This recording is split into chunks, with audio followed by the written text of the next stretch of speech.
Nah, kayaknya pemerintah punya jawaban baru nih. Ada sebuah peraturan yang bisa jadi akan mengubah total cara kita semua berpartisipasi dalam dunia pendidikan. Yuk kita bedah bareng-bareng cetak biru ini. Pasti banyak dari kita yang ngerasain hal yang sama kan? Pas kita lihat ada sekolah yang fasilitasnya kurang, atau ada siswa yang butuh banget dukungan, kita jadi mikir, gimana ya cara bantunya biar efektif, biar nggak salah sasaran? Nah, pertanyaan-pertanyaan semacam inilah yang coba dijawab lewat sebuah inisiatif baru dari pemerintah. Jadi, untuk menjawab tantangan itu, pemerintah ngerancang sebuah sistem. Anggap aja ini semacam jembatan resmi yang menghubungkan niat baik kita semua dengan kebutuhan yang benar-benar ada di lapangan. Dan inilah dia, namanya Partisipasi Semesta Pendidikan Bermutu, atau kita singkat aja PSPB. Gampangnya gini, ini tuh wadah resmi dari kementerian buat kita gotong royong di dunia pendidikan. Tujuannya simpel banget, nyambungin orang yang mau ngasih bantuan sama sekolah yang emang benar-benar butuh. Dan yang paling penting, semuanya terstruktur dan transparan. Oke, sekarang mungkin kita bertanya-tanya, kenapa sih perlu banget dibikinin sistem kayak gini? Apa sebenarnya landasan dan urgensinya? Nah, jawabannya ternyata dalam banget loh. Ini soal amanah yang sangat fundamental. Ini yang menarik. Jadi landasannya itu bukan cuma program teknis biasa, tapi langsung dari amanah konstitusi kita, yaitu mencerdaskan kehidupan bangsa. Wah, ini langsung mengubah cara kita memandang ya.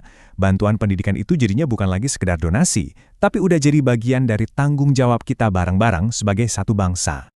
Nah, biar program ini nggak cuma jadi wacana, ada 5 prinsip utama yang jadi pegangannya. Semuanya itu harus berbasis data, harus tepat sasaran, dan yang paling penting harus akuntabel, alias bisa dipertanggungjawabkan. Ini nunjukin keseriusan banget sih. Pemerintah mau bikin sistem yang benar-benar bisa dipercaya dan dampaknya itu nyata.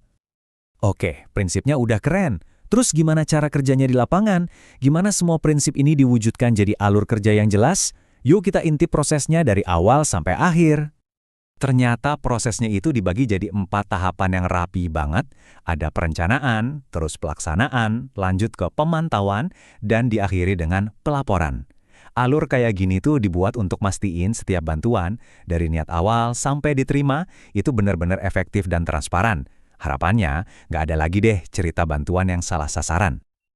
Sekarang bayangin, gimana caranya menjalankan 4 tahap tadi secara efisien buat seluruh Indonesia? Wah, butuh motor penggerak yang kuat kan? Dan motor penggeraknya itu adalah teknologi. Ini dia nih, jantung digitalnya. Sebuah platform online yang namanya Sistem PSPB. Anggap aja ini kayak marketplace kebaikan. Seru kan? Lewat platform ini, kita bisa lihat langsung sekolah mana aja yang butuh bantuan. Terus kita bisa daftar jadi donatur dan bahkan ngelacak kontribusi kita dipakai buat apa. Semuanya dibikin super gampang dan transparan.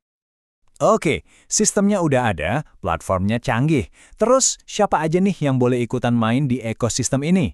Yuk, kita bedah siapa aja pemainnya. Pertama, siapa yang bisa kasih bantuan? Jawabannya, siapa aja. Cakupannya luas banget, mulai dari perusahaan gede, baik BUMN atau swasta, yayasan, LSM, komunitas, sampai individu kayak kita-kita ini juga bisa. Intinya pintunya dibuka selebar-lebarnya buat siapapun yang mau ikut.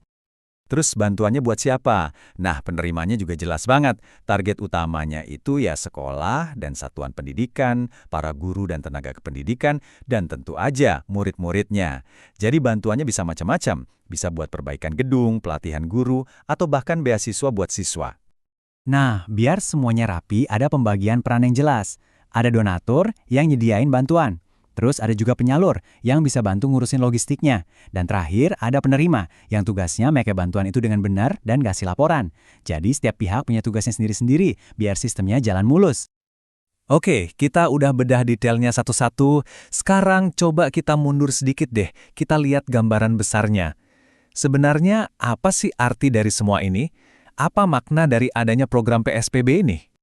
Intinya, ya ini.